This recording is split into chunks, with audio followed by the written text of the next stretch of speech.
The ideas expressed in the following presentations are those of the speakers and do not necessarily reflect the views of ACI or its committees.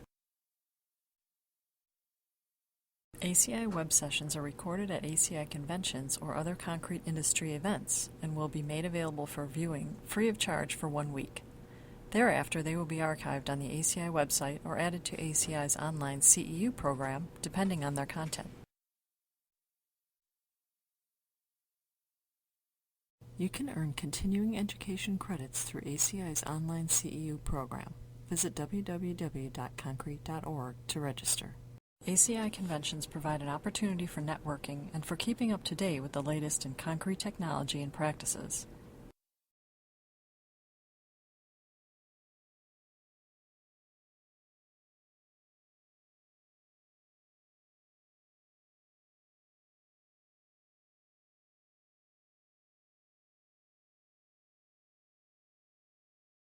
I'm going to spend some time today talking about some of the test methods that can be used to evaluate the structural buildup of SCC and how the structural buildup that we've been discussing today can affect the form pressure. Again, I'm Kamal Khayat, professor at the Missouri University of Science and Technology. But when this work was done, I was associate with the University of Sherbrooke. My co-author is Dr. Ahmed Omran, who was one of the speakers. And the work I'm presenting today was mainly financed by a consortium of industry, the Ready Mix Concrete Research and Foundation, who gave a grant for the carrying of this work, and also Strategic Development Council of the ACI and some of the Strategic Development Council members. And this project started in 2007 to 2009 and was done in collaboration with Professor Suru Shah from Northwestern University. At the time, David Bonan from Purdue, and Peter Taylor from CTL. And the project was finished with help of Romberg and Matt D'Ambroso. But the work I'm presenting here was what we were responsible for at the University of Sherbrooke. Now, what Peter did not show you, and I fully understand why not, are all the models that could be used for assessing the formwork pressure of concrete. And the models that you have on the top in blue are the models that have been developed for conventional vibrated concrete. And the ones that are later on in red are models that were developed mainly for flowable all the way to SCC consistencies. And one thing that you see that is in common with all the models is that they all take into consideration the rate of casting, the temperature of the concrete, and the height of casting. When you go to conventional concrete, you also take into consideration, in some cases, set time, but really you take into consideration the fresh properties of the concrete. Basically, the models were developed for concrete with a certain slump, for example, 4-inch slump, and anytime you go 8-inch slump, flowable concrete or higher, you automatically assume hydrostatic pressure unless you have data showing you otherwise. With the SCC models, we do take into consideration other parameters. We've seen some of those parameters that Peter mentioned. Thixotropy is taken in some of the models, and also the slump flow and the set periods. And in some cases, do you have any waiting period between different lifts that will give you some structural buildup. So as Eric started today, thixotropy is giving us two advantages in this case. It's improving the static stability of the concrete, i.e. the resistance of the concrete to segregation, surface settlement, and bleeding when it is in the formwork. But it's also giving us what I call a jello effect, the gelling effect, or the structural buildup that is with rest time after the end of casting is giving us a pretty important deviation from the full hydrostatic load if the concrete is thixotropic. Like the second speaker, Dr. Omran, we learned also that thixotropy is very much affected by the material constituents, but also by the mix design. It's affected also by the consistency level of the concrete and also the temperature. Now, I'd like to spend my presentation going over some of the structural breakdown and breakup test methods that can allow us to assess thixotropy, and then after that try to relate thixotropy again to form pressure, and mention other field evaluations or field validations other than the ones we listened to this morning by Peter. So this was defined before, the slide you've seen before. The thixotropy is basically the variation of the viscosity of the material or the shear stress of the material under a constant shear rate over time. And then there are two ways of doing it. Either you look at the structural breakdown, like you see over here, or the structural buildup. And I'd like to mention both of them and give you some test methods that can complement what other colleagues mentioned today. So this is a flowable concrete, 8-inch slump concrete. So it's not SCC, and it's cast in it's placed in the bowl of rheometer, and then we subject the concrete to a fast rotational velocity, 0.9 revolution per second, and we measure at frequencies of 1 per second the viscosity, and we see that viscosity decreases very fast, and this is again the structural breakdown of the material subjected to a constant shear rate. So there's less shear stress that is needed to maintain that shear rate, and the viscosity is decreasing. If we were to redo the experiment and allow the concrete to rest 2 more minutes, we see that we have quite a bit of more structural buildup of the concrete in the rheometer. And again, after about 10 to 15 seconds, we come back to equilibrium shear stress that is correspond to the dynamic conditions. So this difference of 2 minutes is making a very big influence on the structural buildup of the material, and this is what we try to take advantage of when we are designing SCC for vertical elements to reduce the pressure once the concrete has been cast. We wanted to build the structural buildup very fast and reduce pressure that is exerted on the formwork. And my co-author presented some field results that we did. This was the first field result following a first PhD on the subject that started in 2001. In this case, we looked at the structural breakdown approach, which Eric mentioned that you have to have a rheometer for it. And we did 5 panels measuring about 6 meters in height. As you see, you have to design your formwork to be a complete bulkhead, very, very dense formwork, assuming full hydrostatic pressure. And you pump the concrete as fast as you can, and you assume full hydrostatic pressure, and then the pressure that you measured envelope obviously is deviating, and it keeps on decreasing because of the decay in pressure with time.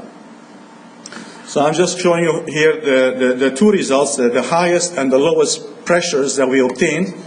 And these are actually the pressures that were picked up at the lower pressure cell, which is about 1 meter from the bottom. So in this case, we get 60% equivalent hydrostatic pressure, and then you see a pressure decay very fast, reducing, and after about 1,000 minutes, crash pressure cancellation, and that corresponds to initial set time. And on the other hand, the concrete that was more thixotropic, you get about 35% equivalent hydrostatic pressure decay until about 20 hours. So what the main difference over here is in the mixed design. We have concrete made using a stand to total aggregate ratio of 0.5 versus 0.44, and then we have a binary versus ternary mix. Both of them are proportional with naphthalene superplasticizer. Both concretes were cast at the same rate of rise, same density of reinforcement. But we see that the structural buildup, a breakdown, which is AB1, I'll define, is lower here, therefore higher pressure, and is higher at the bottom, therefore lower pressure. So how do we define this structural buildup rate? Well, we do it using a rheometer. This is very similar to what the ICAR rheometer that Eric was telling us about, but this was a modified Tattersall MK3 rheometer, where we modified the impeller. But again, we are mixing the concrete at different velocities, 0.3, 0.5, 0.7, and 0.9 revolution per second, each of them after a certain period of rest. And then at each velocity, you look at the shear stress, the initial all the way to equilibrium, and you plot that rotation velocity versus shear stress, and you integrate the area in between. And that area is what we refer to the structure as the structural breakdown. So it is a measurement of the energy in joule per second or watt, the energy that is needed to break down that volume of concrete over time, to take it from a coagulated system to a dispersed system where you have less internal friction. And we do that at 4 different velocities because it gives us lower relative error than just taking one velocity, although one velocity would also work. So to do that, we have to have a rheometer to be able to do this experiment, and this is very difficult to have a rheometer, despite the fact that now we have field rheometers. The other approach is to look at the structural buildup, and one way that Eric Kohler showed us that is to look at the shear growth. Again, you impose a very, very little rotation velocity. You almost do not see the concrete rotating, 0.03 revolution per second. And you are shearing the concrete basically in a static mode, elastic mode, and then after a while you break down the structure, and that will allow you, from the Tmax and the geometry of your impeller, it allows you to measure the static heel stress where the flow stops. Okay? And here you have how that static heel stress, so tau zero at rest in Pascal, how it varies over rest periods. And here we have different SCC mixtures with different water to powder ratios and different consistency levels, so slump flows. And again, you see some concrete in red that has low thixotropy initially after 15 minutes of rest, and also very little slope, so the structural buildup at rest, the rate of growth on that static shear stress is very low, versus the one in yellow initially is very high and the slope is high. So by looking at different indices, whether it's the initial or the slope, or you can combine both of them, you can develop different indices that you could use as one parameter for describing the fresh properties of the concrete that could be used as an input to predict form pressure exerted by SCC. But again, to this stage, we have to have a rheometer. So some of the work that was in our work plan for the grant I was talking to you about for the NRMCA and the ACI strategic grant was to develop a field-oriented test method that can capture this thixotropy without having to use a rheometer. So we came with different approaches. Now I'm just going to present the first 2 that were the most promising and that were used for development of prediction models. So the first one is what we call an incline plane.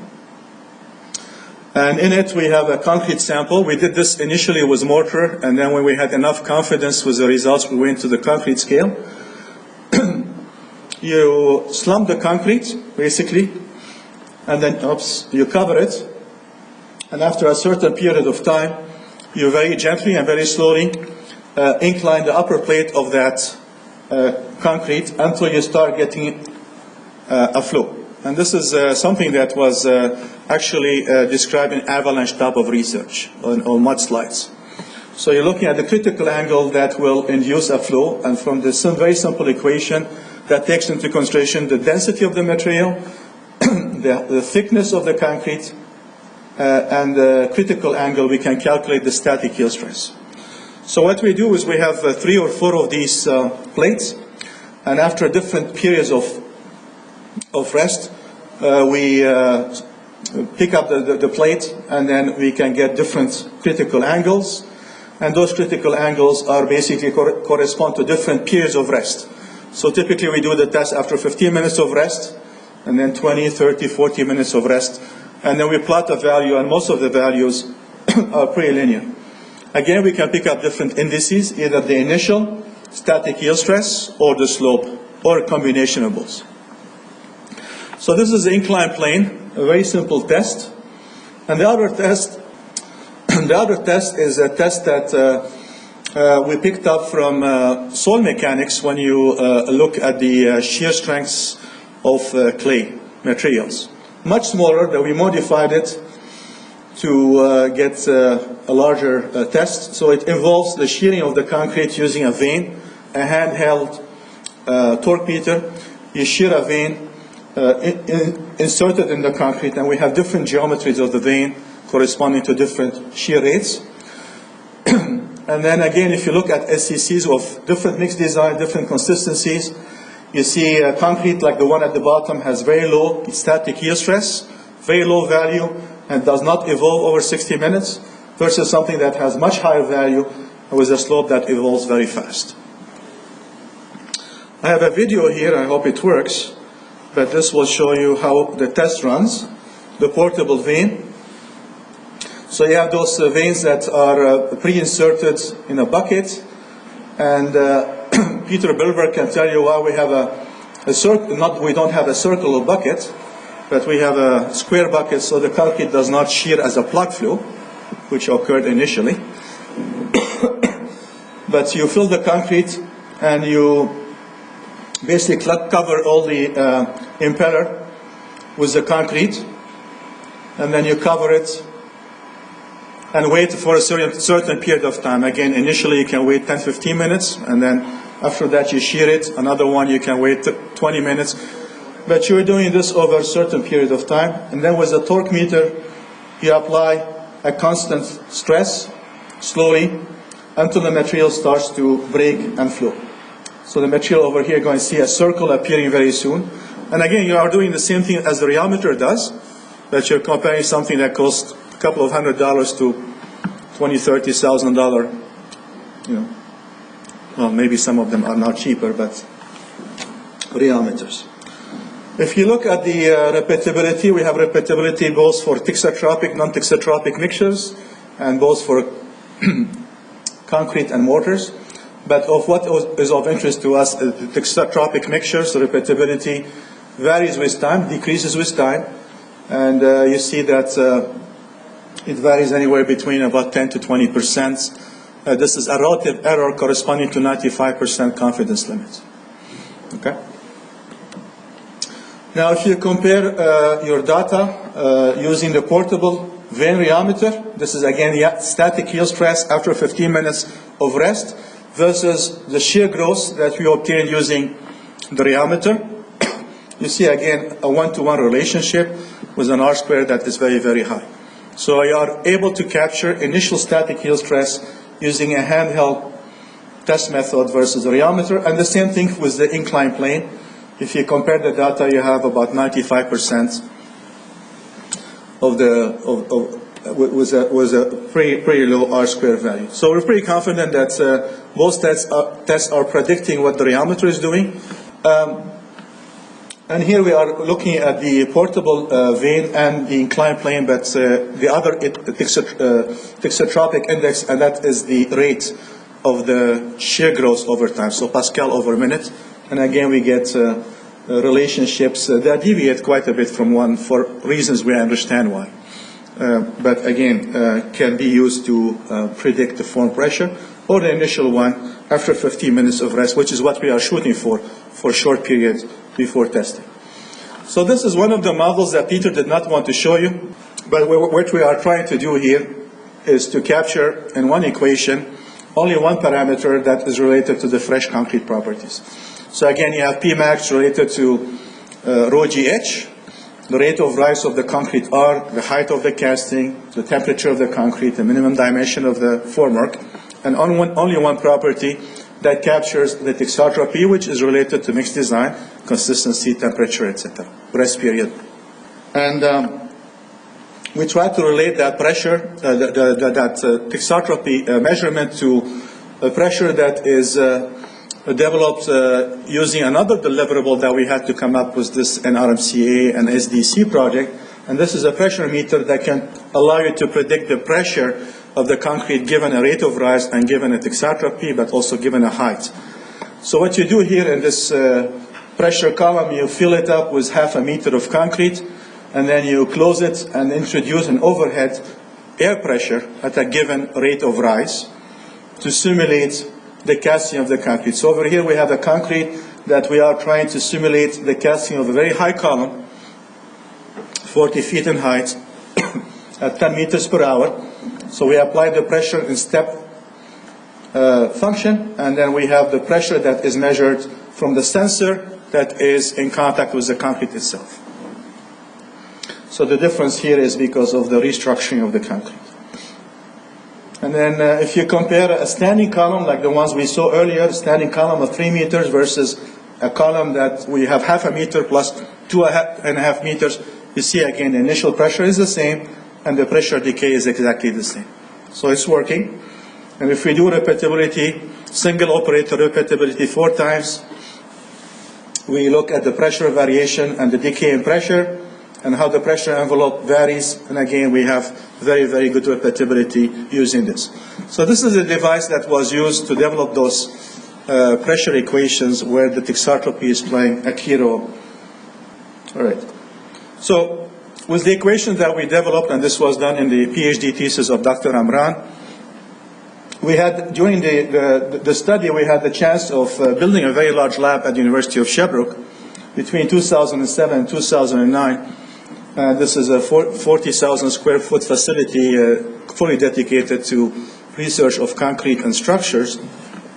And then we had 8 wall elements that measure about 3.5 to 4 meters that we decided to instrument and construct them using SCC and instrument them using pressure sensors to get field validation of our models.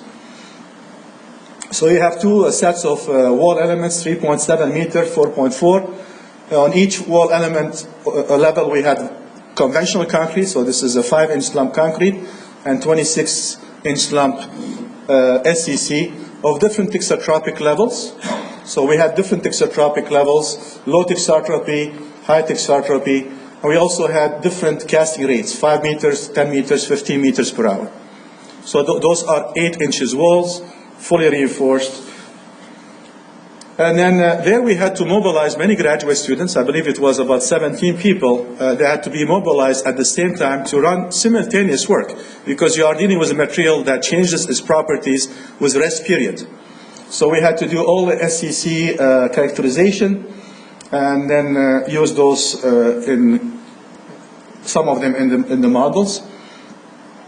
So what you get is you get the pressure envelopes at different heights. This will be at the bottom, this will be at the top, and the decay and pressure. And this is a pressure envelope. Again, you design for full hydrostatic pressure, and this is a pressure envelope at the end of casting all the way to 6 hours later.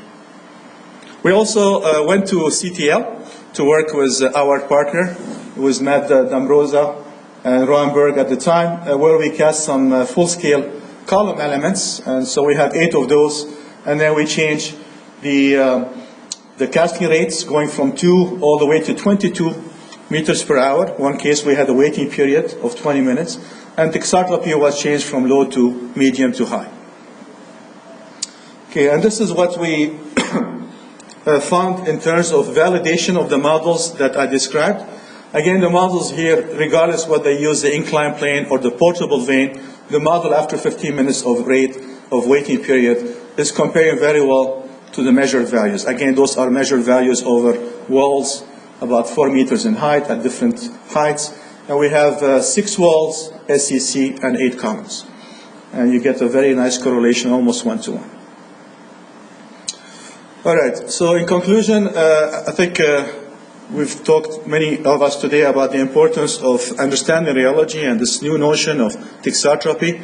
Thixotropy can be determined either using the structural breakdown area, the AB1, using a rheometer, or could also be determined using the structural buildup, using a rheometer, or handheld devices. And the ones we are recommending and we sent to ASTM for possible standards are the inclined plane and the portable vane test. Increase in thixotropy leads to reduction in lateral pressure, and the field validation that we did, that I showed you in 2007, 2009, were very encouraging. And the next step was to go to Stockholm and do that, like Peter mentioned. And now within Rhode Island, within ACI, we're also thinking of doing another round-robin testing at the World of Concrete next year. Hopefully we'll be reporting on that in the near future. Thank you very much.